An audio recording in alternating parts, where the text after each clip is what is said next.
haremos la siguiente recorrida, ¿no? ¿Qué idea del tiempo tenían las civilizaciones antiguas? No una idea filosófica del tiempo, sino qué duración le atribuían al universo. ¿A cuántos años calculaban estar del momento de la creación? Y la idea que tenían las distintas civilizaciones era también muy distinta. Por ejemplo,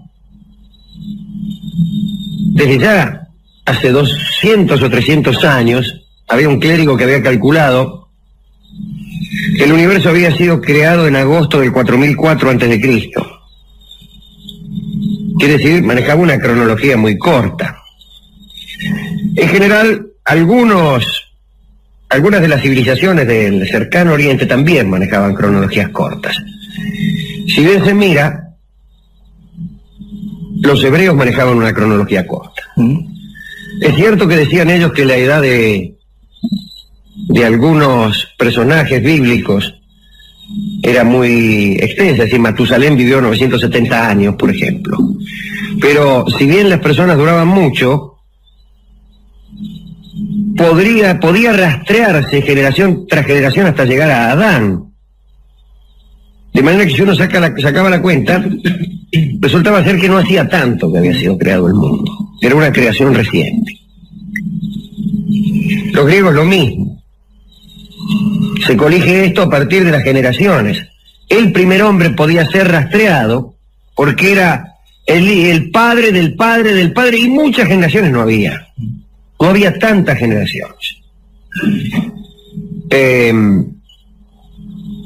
Había también una idea bastante común en algunas civilizaciones, que es la de la decadencia de los hombres. Hesíodo, en las 4 edades del hombre, dictamina que hubo 4 edades que marcaron una sucesiva decadencia de los hombres. Una primera edad de oro, con unos hombres puros, ayunos de todo defecto, y después una de plata, y después una de cobre, y una de hierro. La misma idea tenían los hindúes, y las cosmologías budistas perseveran en esa idea y la hacen más minuciosa. Y si ustedes me permiten, yo voy a referirme a la idea budista e hindú del tiempo. Los hindúes, a diferencia de estas civilizaciones que hemos mencionado, calculaban con una cronología larga, pero muy larga, pero larguísima. Los períodos que se utilizaban para medir el tiempo eran largos hasta la angustia. Produce angustia en solo examinarlos. Y vamos a ver qué creían ellos que era un kalpa, que finalmente no era más que un día y una noche en la vida de Brahma. Y esta era una duración indefinida, sí, que yo creo que constituye el fundamento del cómputo del tiempo en el budismo. Solían definir esta duración con la siguiente analogía. Suponiendo que un chal de seda rozara una vez cada 100 años un volumen de roca de 1 milla cúbica, lo que ese roce tardara en erosionar por completo la roca equivalía a un kalpa. Dirán algunos que primero se gastaría el chal de seda que no la roca. Bueno, es probable que cambiasen el chal de seda cada tantos roces. Pero hay que convenir que un chal de seda para erosionar una roca de 1 milla cúbica tarda mucho. Y este kalpa no era más que un día y una noche en la vida de Brahma. Solían dividir los kalpas en 4 períodos: periodo de formación de los mundos, donde se constituían los mundos con sus respectivos seres vivientes; periodos de perduración de los mundos, donde, bueno, aparecían el sol y la luna, y se diferenciaban los sexos, lo cual no es una mala cosa, ¿no? Que los sexos estén diferenciados. Calculo vivir en un periodo de formación de los mundos lleno de seres vivientes, con sexos, todos del mismo sexo. ¿Usted quiere decir más o menos como... ¿Cómo qué? Como las épocas más recientes, quiero decir? No, digo, ni siquiera eran todos hombres ni todas mujeres. Bueno, por eso, sí. Pero nada, era una cosa así que uno no sabía de quién enamorarse. Qué horror, ¿no? O qué suerte. Quizás, Alejandro, uno debe reparar en este tipo de datos para pensar también, igual que con el chal de seda y la roca, que en estas cosmologías, este tipo de imágenes que se da sobre ellas es una metáfora, puesto que es un tiempo que corresponde a los dioses, mientras que en las otras es un tiempo siempre histórico, y este optimismo de los griegos y de los hebreos es el que nos ha traído tantos problemas también, ¿no? Es verdad, son siempre tiempos visibles. Se ve, uno se da vuelta y ve esos tiempos, mientras que aquí son tiempos inconcebibles, no solo invisibles, sino inconcebibles. Decíamos, el periodo de formación de los mundos, de perduración de los mundos, de destrucción de los mundos, donde venía el fuego, el agua y el viento y desintegraban todo, y de duración del caos, que era la anulación de todo. También ellos decían que había 4 fases, una de hierro, otra de cobre, otra de plata, otra de oro, y ahora le vamos a dar esta fase con duración en años y todo. Pero sostenían estas personas que durante el periodo de formación de cada calpa menor, que era la duración de la vida humana iba aumentando un año cada 100. Pasaban 100 años y los hombres en vez de vivir 70 años vivían 71, y al siglo siguiente 72, y así, hasta llegar a vivir 84.000 años. Que no es poco vivir. Yo creo que es una duración bastante razonable de la vida, por lo menos mucho más razonable que 80 o 90 años. Y también la estatura iba creciendo hasta alcanzar 8.400 pies. Calcule más o menos unos 2.800 metros. Un hombre de 2.800 metros de altura es un hombre alto. ¿Y cuánto mide tu cuñado? Es un muchacho alto, unos 2.800 metros de altura. Ahí viene el petizo fulano, que apenas se mide 2.100 metros. Mal mirado en los bailes. No lo dejan jugar al básquet. No.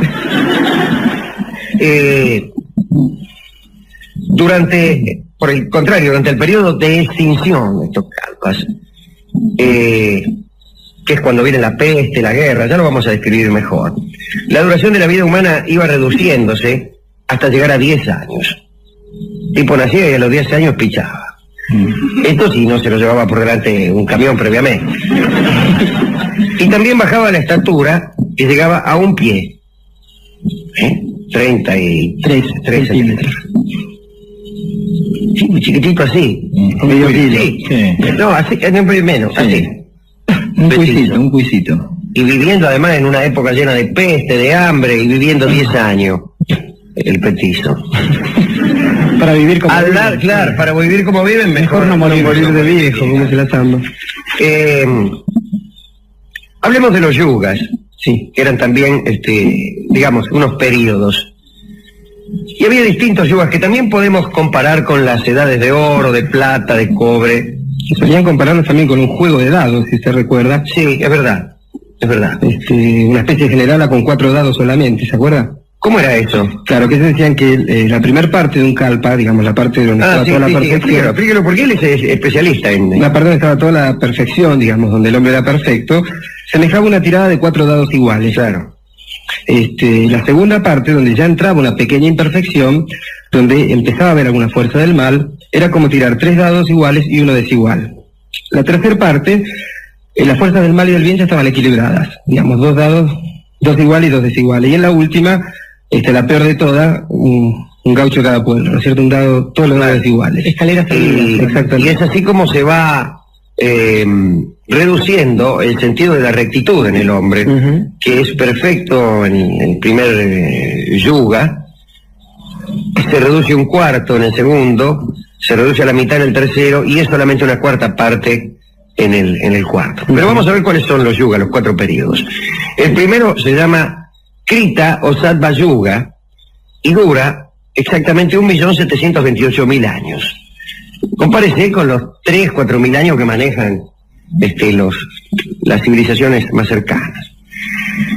El segundo se llama Treta Yuga y dura 1.296.000 años.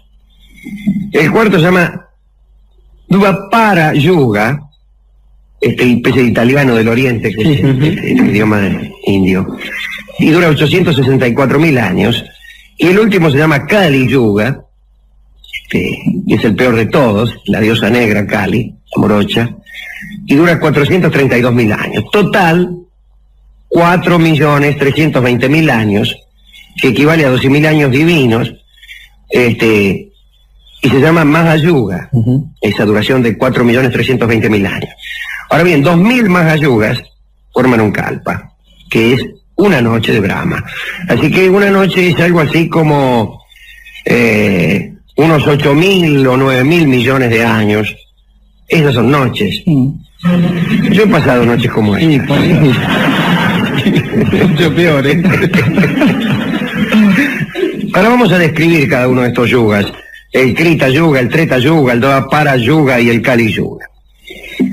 El Krita vendría a ser la edad ideal o de oro, Krita Yuga. Y aquí no hay odio, Rolón, ni hay envidia, ni temor, ni amenaza. Hay un único Dios, un Veda, una ley y un rito único. Las castas, qué curioso que ni aún imaginando una edad de oro, esta civilización puede imaginar la anulación de las castas. Fíjense hasta qué punto tenían metida esa idea en la cabeza. Las castas asumen sus tareas y cumplen con su deber.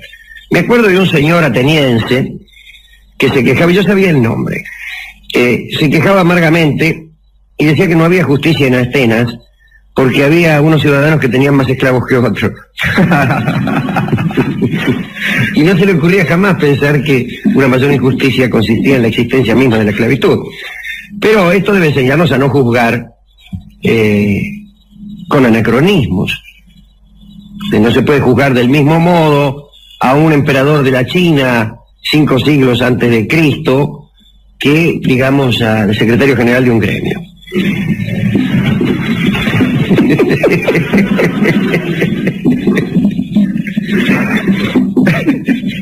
Segundo yuga, el Treta Yuga. Ahí ya empieza, es un periodo un poco más corto, se instauran los sacrificios que requieren múltiples ritos y ceremonias, la rectitud disminuye en un cuarto, como se ha dicho, los hombres actúan con un designio interesado, esperan recompensa por sus ritos y dádivas, y declinan el sentido del deber, se van poniendo un cacho peores.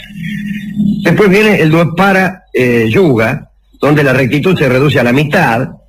Ahí ya hay 4 Vedas, que sin embargo son estudiadas por muy poca gente, prevalecen los ritos, solo pocos humanos se atienen a la verdad, aparecen los deseos, aparecen las enfermedades, crece la injusticia.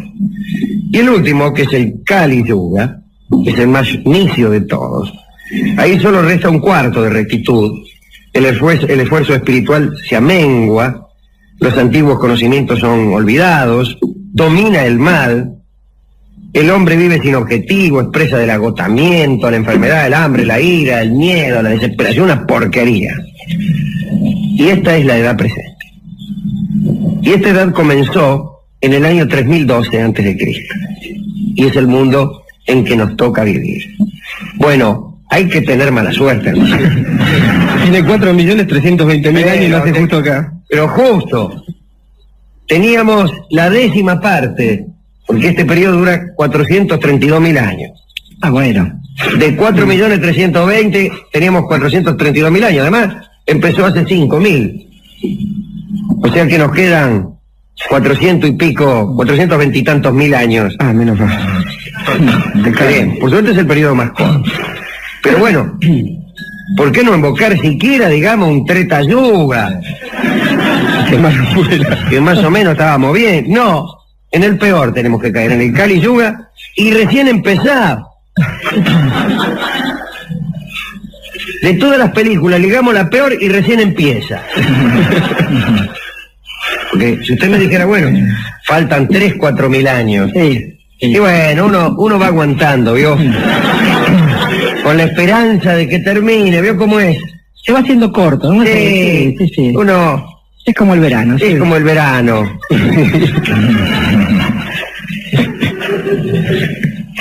No. Bueno, este es el mundo presente. Ahora, por suerte, apareció, no hace mucho, un señor Swami Sri, que dice que todo esto es erróneo, y que está todo mal calculado. ¿Y por qué está mal calculado? Bueno, porque justamente los eruditos que lo han calculado viven en el Kali Yuga, que es donde ya empiezan a no entenderse los textos tradicionales. Son desconfiables los eruditos de una época tan mala. Entonces dicen, por ahí está mal. Nada de tentarse con la paradoja de decir, en una de esas estamos en la época buena. No, estamos en la época mala. Pero él dice que la cronología es bastante más corta. Supóngase la mitad. Ahora la mitad de 8.000 millones de años sigue siendo un poco mucho, ¿no? Un periodo considerable. Un periodo considerable. Ahora, ¿cuál será la verdad? Se me dirá, remítase usted a Monsieur Carl Sagan, que tiene todo muy claro el tipo. Empieza a decir que el Big Bang, que la explosión, qué sé yo, que la aparición de la... Bueno, ya lo sé, pero es aburrido eso. Mucho más divertida es esta otra propuesta absolutamente demencial, pero que es muy tentadora y que alguna vez hemos postulado aquí en el programa. Y que dice que el universo fue creado hace 20 minutos. Pero sin embargo fue creado con recuerdos y con señales falsas de un pasado copioso. Por ejemplo, ha sido creado con el recuerdo de Shakespeare, que no existió nunca. El universo fue creado hace 20 minutos con un recuerdo colectivo de Shakespeare, con libros que parecen ser de antigua data. Me apresuro a decir que con fósiles, cuyo examen parece hacer remontar la edad del mundo a millones de años atrás. Es una idea extraordinaria y cómoda.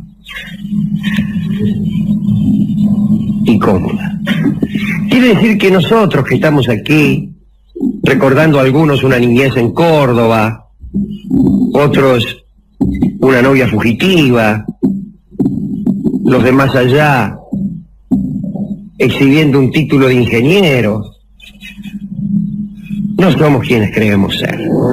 El ingeniero que dice haber pasado 10 años estudiando ingeniería, miente. Fue creado ingeniero hace 20 minutos. Y en su casa fue creado también un diploma enmarcado en vidrio. Su madre jamás lo dio a luz. No hubo en realidad en el universo alumbramiento alguno, como no sean los que se han producido en los últimos 20 minutos. Que fueron sin embargo atendidos como si una larga experiencia en alumbramientos la humanidad tuviere, porque los médicos creados hace 20 minutos tienen un falso recuerdo de haber atendido muchísimos partos.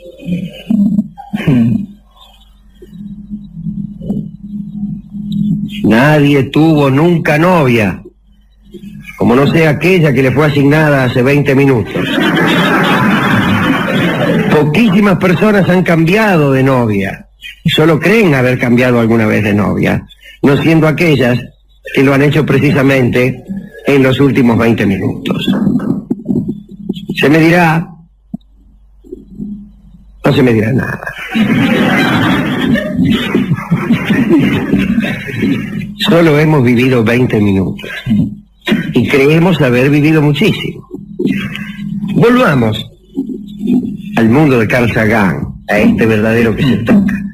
Y aún aquí, sin necesidad de un universo creado hace 20 minutos, hay gente que también ha sido creada con falsos recuerdos. Recuerdo de haber hecho cosas que jamás ha hecho. Conozco personas que aseguran, digamos los aficionados al fútbol, los que jugamos al fútbol, tenemos compañeros que aseguran haber metido goles que nosotros sabemos bien que no hicieron. No podrían haber hecho. Que no podrían haber hecho nunca. Hay gente que cuenta goles y le va añadiendo un defensor pasos más, a la jugada, un defensor más a gambetear, 10 metros más al tiro final. Bien. Personas que aseguran haber tenido aventuras de amor que no tuvieron jamás. Pero no porque mientan, eso es lo peor. A mí me gustan los mentirosos, me gustan los que saben que mienten, porque son personas razonables que, descubierto su engaño, acaban por confesar o por huir. Me parece una actitud noble. Pero odio a los locos y a los necios, porque mienten creyendo decir la verdad.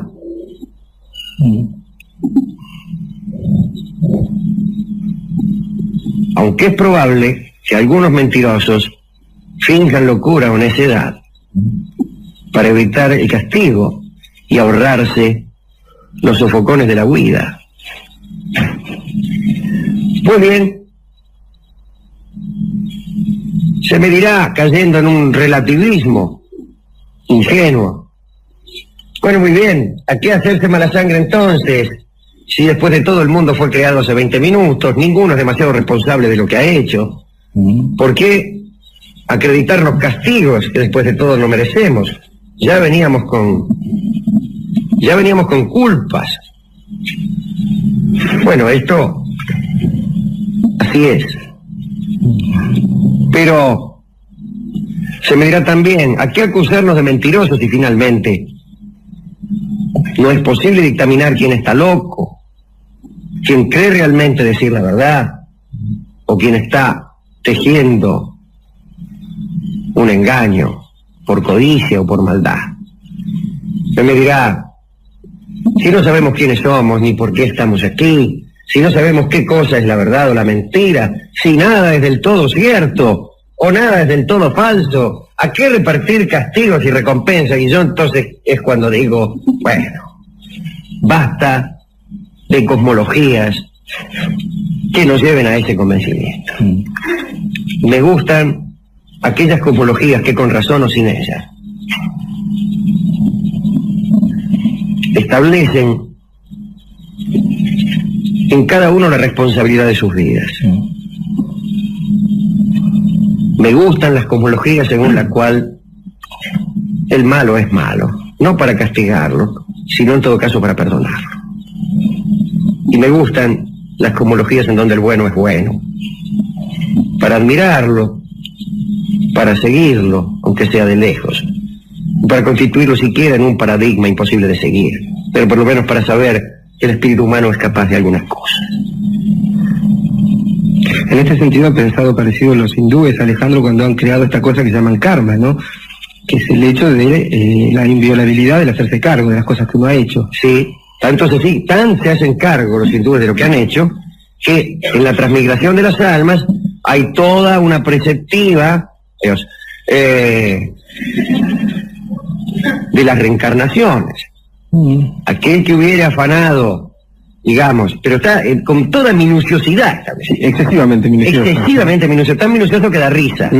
Decíamos con Dorio, si me permiten navegar en distintos océanos hoy, que toda enumeración es arbitraria, es verdad. Pero hay algunas cuya arbitrariedad es tal, como por ejemplo aquel catálogo chino a que se refiere Borges cuando habla del idioma analítico de Wilkins, cuya arbitrariedad es tal que resulta ya sospechosa, solo por demasiado minuciosa. Por ejemplo, los hindúes decían que aquel que hubiera robado telas rojas estaba condenado a reencarnar, digamos, en una gallina. Mientras que si las telas eran pertenecientes a un comerciante al sur de tal ciudad, bueno, entonces ya no gallina, sino perdiz. Pero así, con esos detalles. Una última cosa sobre esto. La minuciosidad disminuye la credibilidad. Cuando a usted le dicen que el castillo de Windsor hay un fantasma, usted lo cree. Pero cuando le dicen que el peso de ese fantasma es 57 kilos y 800 gramos, que ya no lo cree. Ya le parece demasiado.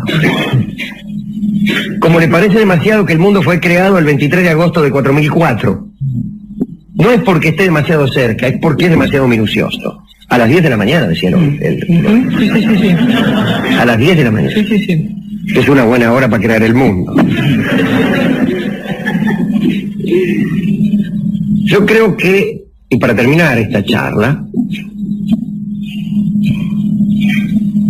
toda explicación del mundo debería ser oscura. Y más que oscura, debería ser poética.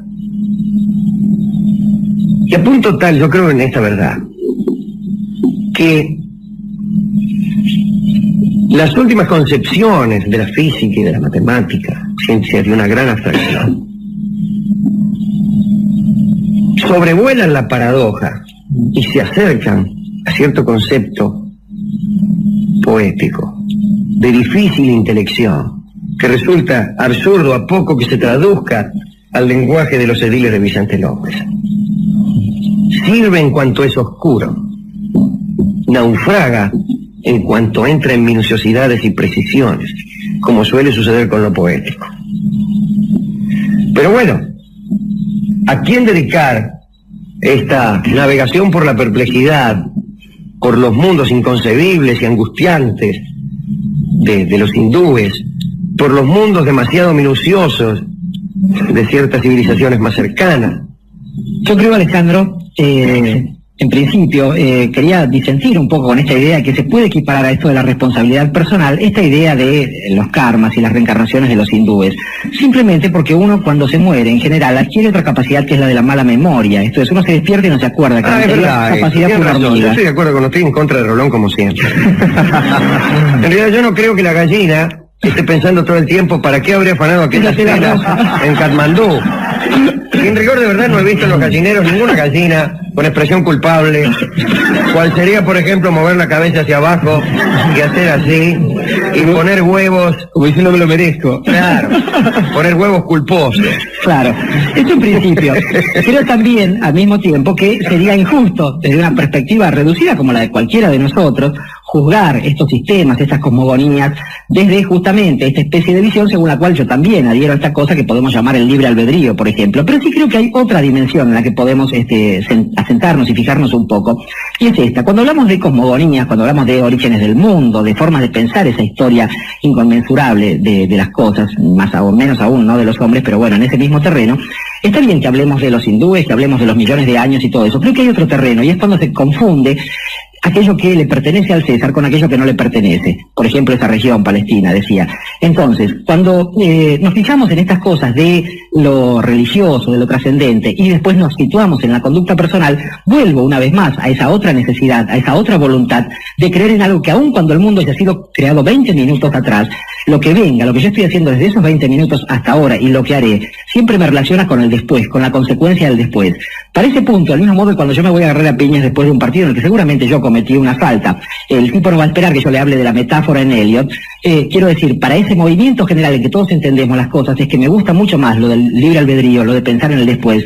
Para toda esa gente, como la discusión de una película que a usted y a mí solamente nos gusta hoy, a Rolón también le gusta, esa con Frederick March y Spencer Tracy, ¿se acuerda? Cosecharás el viento, creo que se llama. Heredarás el viento. Heredarás el viento. Sí. Donde está la discusión sobre el momento, el origen del mundo y cómo se hizo, pero a la hora de los viajes, macho, tenemos que funcionar también de otro modo. Para esa gente, para todos nosotros también, para que nos acordemos que aquello que hacemos ahora importa también después, pero por las consecuencias, la historia de este primer momento del programa. Bien, entonces, para aquellos que aun cuando la nada sea lo que les espera después de la muerte, viven haciendo que esto sea una injusticia, canta Libertad Lamarque después.